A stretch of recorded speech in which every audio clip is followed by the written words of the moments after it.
Hi, everybody, and welcome back to this Opposing Perspectives series I've been doing, bringing in podcasters from our various Gator opponents. This week, we've got the Mississippi State Bulldogs. I've brought on Landon from the My Dawgs Are Barking podcast. How are you doing today, Landon? I'm doing great, man. Football season is in the full swing, and so it is time. We're already on week number 4. It's crazy, but I'm excited for this week. It's gonna be fun.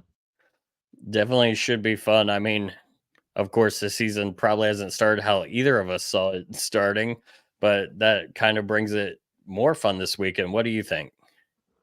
Yeah, true. Because there's kind of a sense of wonder with both fan bases. Mississippi State obviously coming off a blowout loss against Toledo, in which really they looked very inept. Florida is not starting up, of course, the way you guys want to. Had some things I would say some positives from their game versus Texas A&M to pull out of it at least. And so, and you have this kind of question lingering around head coach Billy Napier. Mississippi State fans are already calling for their head coach's job 3 games to the tenure. So this game is really somebody's going to be coming out the other side feeling a little better. Someone is going to be coming out the other side even more in the dumps. For sure. Now, do you guys have a bye week after this like we do? Or if you lose, will this be something festering straight into another game? Unfortunately, it is straight into on the road at Texas. And then after that, there's a bye week.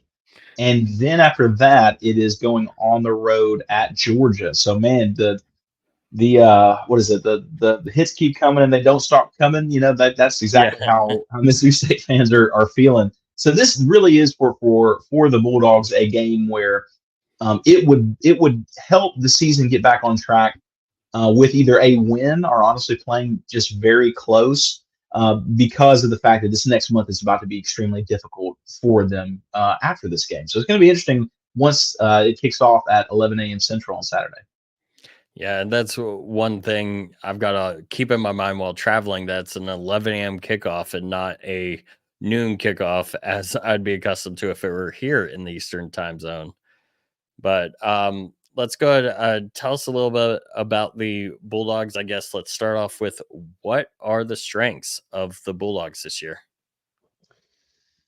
Wow, man, that's unfortunately a good question. On the offensive side of the ball, the Mississippi State's playmakers, their wide receiver position is as good as they have been in a long time. Now, can the quarterback get the ball, have enough time to get the ball to them is really the big question. But Kevin Coleman is a playmaker. He's the third receiver in the SEC in terms of receiving yards, and he's really good after the catch. So he's the guy they can count on. Getting the ball to those playmakers, that the tight ends are heavily involved. I think tight ends caught 7 passes this past Saturday. And so that's something that Mississippi State's going to try to do is get the ball out in space to some of their playmakers. And if I'd imagine, because of how the offensive line is going to be shifted around this week, they're going to try some different things because teams are able to get such a good pass rush on Mississippi State. So I would imagine some quick slants, some bubble screens, that kind of thing, just to get the ball out, just to get in some type of rhythm. Those are the things Mississippi State can, if things are working the way they should or the way they would like it to, that's going to be a strength of this team. Now, unfortunately, the other side of that the weakness part is a good bit longer in terms of the list. But just to keep it short, defensively, Mississippi State has the number one the guy who's leading tackles for the entire nation on their defense. The bad news is he's a strong safety. So people are able to get to that second and third level on the Bulldogs with ease. Blowing past the defensive line for Mississippi State, I don't think I've seen a D line as just inept since maybe the early 2000s, 2002, 2003. There's always, even on a bad Bulldogs team, there's always a good even future NFL player on the defensive line, and this is just not the case. So teams, Florida specifically, if they would like to establish the run, they will be able to do so. Toledo obviously was able to throw all over the field, but anytime they needed to get a run, it was not uncommon to get 8 and 10-yard gashes on the Bulldogs defense. So I would really look for Florida to try to establish the run early, to at least say, hey, here's something that we can count on to maybe open up the play action later, because the Bulldogs defense is a big weakness. Yeah, and I will say this about establishing the run, which it's kind of a almost a running joke now on the podcast where I say the key on offense, number one, establish the run, and we've not done that. I believe we're at 7 games now, FBS losing streak. Last week against Texas A&M, A&M was giving up, I think, 188 yards per game, gave up 180 yards rushing to McNeese State the week before. We got 52. So don't worry. This may be a get right game for you guys, or maybe for our running game, we'll finally get it going. But if I could give you some solace, there are Gators singing a little bit both ways for us for sure. Um, now, what would you say Mississippi State has to do to win this game? I think the Bulldogs have to establish a run game because the offensive line not playing it as well. They've not been able to get a push on really anybody the entire season. Their leading rusher through 3 games has a total of 88 yards. Just not able to get going at all. Now this past game against Toledo, a guy named Johnny Daniels, who was fourth on the depth chart before the kickoff on Saturday, he ended up rushing for almost 6 yards a carry. He rushed it 10 times for 60 yards. And so they got him going. And again, he was way down on the depth chart just because of the fact no one else has been able to get going. I think they're going to try to establish him very early on. And if Mississippi State can get some type of a run game, I'm not talking about anything crazy.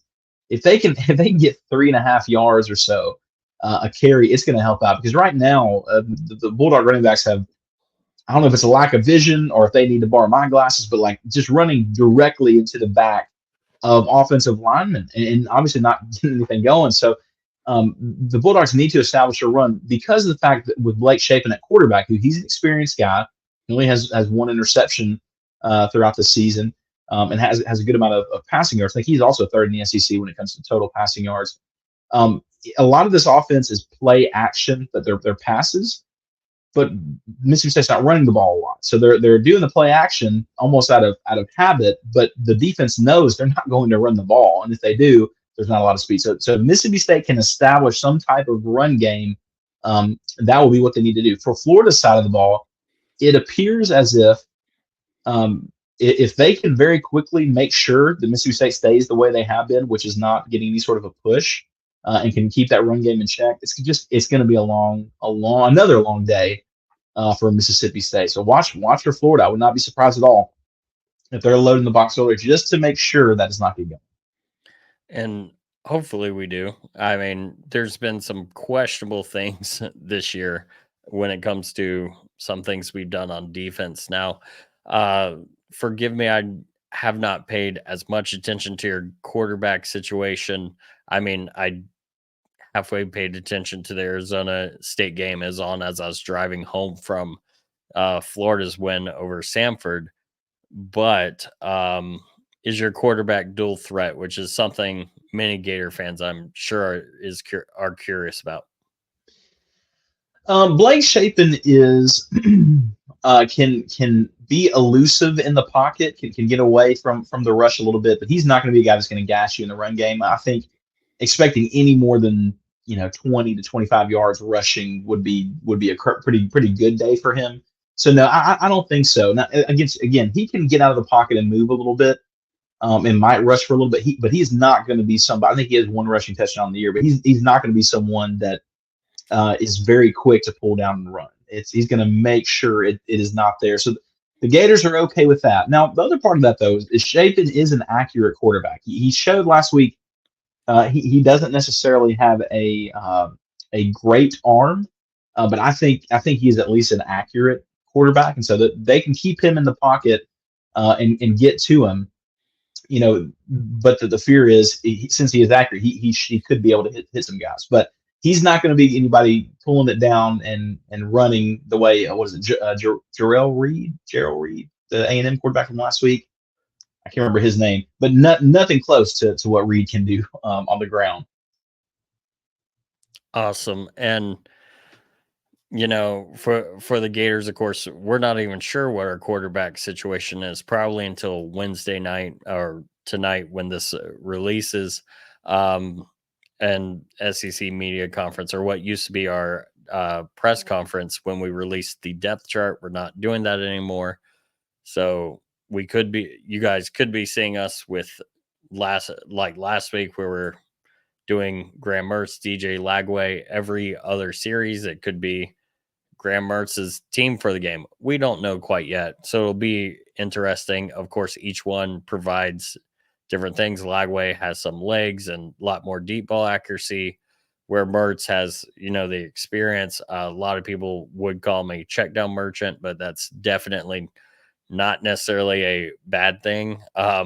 Our passing offense is not the most dangerous, but he seems to know when to go down and at least be able to find some yards. Last week, that serviced him to being the better quarterback statistically on the day. So we will see about that. I definitely think if you guys establish the run on us, it might be a bad day for us in Starkville. Of course, since 1992, Starkville's been a house of horrors. I think you and I may have talked about it on Why We Huddle, or at least outside of it. 1992 Starkville, you guys beat Steve Spurrier, and then Florida doesn't play another regular season weeknight game until 2022 after that game. So you guys did that. I believe it was 1999. Frustrate Steve Spurrier so bad we're punting on third down. 2004, Ron Zook gets fired after losing in Starkville. 2009, after winning a national title, you still have Tim Tebow. Very rough game. Come out with a win, but very rough game. And all the way moving to 2018 with Dan Mullen, and that's a game that we win by one score that comes down to the end. So I think there's just something about going to Starkville that scares Gator fans that maybe, I don't know if you guys at Mississippi State know about our just hesitancy about going there, but I do want to give you a little bit of, I guess you could see it positivity on your side, where our side, it's like, we have a bad history there, but hopefully we buck that from a Gators perspective. Of course, maybe that's some juju that you guys would love to help crank up a little bit with the cowbells. But anyways, one thing I've seen going on X or elsewhere is people asking when we get to Starkville, for those of us actually still traveling with the team, well, to the games, where do we park? Do you have any insights on where we should look to go for game day in Starkville? Yeah, that's a good question. There's you'll find different people along the way that the prices go up and down.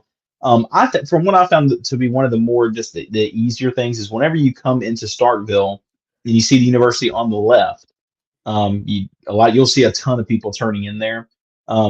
You can turn left, and there's some parking lots that are going to be up there. You can take a right and park pretty cheap. I don't want to say free, but pretty cheap. And there's a bus that kind of shuttles people over and back. That's an option. Usually, what my family and I do is we hook a left. So you can't miss it. As soon as you see the university, there's a place to turn. You turn left there. Go up just a little bit until you're at this kind of four-way stop where you can go any which way, where a lot of people have parking passes, but go to the left one more time. So it's just two lefts, and you'll see a really, really big parking lot. And they charge there, but I cannot remember the exact. It's nothing crazy though. Like no one's out there with like 40 and 50 and 60 and $70, things like that. But it's run by the university, so you're going to get something that's protected by them. So I would say that's the easiest way, and then just kind of follow the crowd all the way there. You can find several little bitty parking lots along the way, but Starkville's pretty good about price wise. I live in Tuscaloosa, Alabama, and it's not uncommon to see places to park $100 or $110 fairly close to the stadium. So a little bit different here. We're almost giving parking places away at this point in the season. Yeah, and hopefully we'll do that. And part of the other reason I bring up parking, and I'm sure that some listeners know about this, is UF tried, and it sounds like it may happen again. But our second game of the season, usually you could go to campus, and a lot of places on campus, if there was a free spot on the side of the road, you could just pull in and set up your tailgate. Well, UF Second game of the season against Samford, people show up at 6:30 to start setting up tailgates 6:30 a.m. and there's uh, police tape everywhere and signs saying you can't park here, and major backlash from the fans for that, as people had been doing it for decades, and all of a sudden you show up one day and it's gone. So I didn't know if there's anything like that at Mississippi State or not, so figured I've got you on, why not ask now? Yeah, and you will see there are parts on along the it's technically a highway, but it's not, not a highway. Um, and you will see people parking there for free. It's just a little bit more of a walk. But there are some different sections that are free. Like I mentioned, you just have to walk just a little bit. But yeah, that would be my recommendation. It's not anything that's super crazy or confusing, at least to me. And pretty much everywhere where the campus is not a massive campus to begin with. So it's not super hard to navigate, and you won't have to walk forever. Outside of those places that are just straight up free, then there's a little bit of a walk, but Right. nothing too bad with a small campus. Awesome, awesome. I can't wait to check it out. Definitely going to be a new experience for me as I'm trying to tour around the SEC. Last year, Missouri, as I'm pulling in, it was my only away game solo trip, and I'm starting to pull in. You can kind of see the stadium in the distance, and people are just parking alongside the highway, like just a string of cars. And I was like, for a second, I stopped. I said, "Do I want to do this?" And I thought, no, I don't want to be walking back to the car at night after a game alongside a highway for someone not to see me. So sounds like you at least don't have that kind of situation. But there I drove around until I found a parking garage that I could pay $20 or 40 or something to park it. And I was like, this is much better. Oh man. So where can anyone, if they want to check out more about the Bulldogs and the upcoming matchup, where can they find you, Landon? Yeah. It's called the My Dawgs Are Barking podcast. We did an episode called State of the Dogs each week that just kind of talks about Mississippi State. And we previewed Florida, and we looked at what this game is going to look like, made a score prediction there, talked about both of the team struggles. But you can just check that out on YouTube, Spotify, Apple, YouTube. You just get the benefit of seeing my very handsome face, and so that's always a blessing. But yeah, check us out there, man, and also on X. You can check out clips of the show there, also on TikTok. So overall, though, Gator fans, I think this is going to be a fun. Well, fun is a really strong word. This is going to be a game, though, that we remember. I mean, it really is a watershed thing for both teams. Some people are saying that Coach Napier is going to be let go one way or the other from this game. Some people are not saying that. Mississippi State fans themselves are upset about their head coach. Somehow someone has to win out, unless you're like that Auburn Mississippi State game, the 3-2 game, where really both teams lost. So hopefully we won't have anything quite like that. But it's going to be fun though. I don't think either team has the defense to pull that off. But then again, I think we might have the offenses to do it. Um, but with that said, before I let you go, if you want to know anything else about like the history of Mississippi State, or even some of the background of Landon and the My Dogs podcast, we did an episode of Why We Huddle, which is a series I did for the College Huddle. I will be putting a link down in the description so you can check that out. Maybe learn about the cowbells. Here's some great Mike Leach stories, and just a really good time. I enjoyed that one. Hopefully, if you've not heard it, you will too. Once again, Landon, thank you for coming on. Do you have any final messages for the listeners? Yeah, yes. Try to enjoy the game.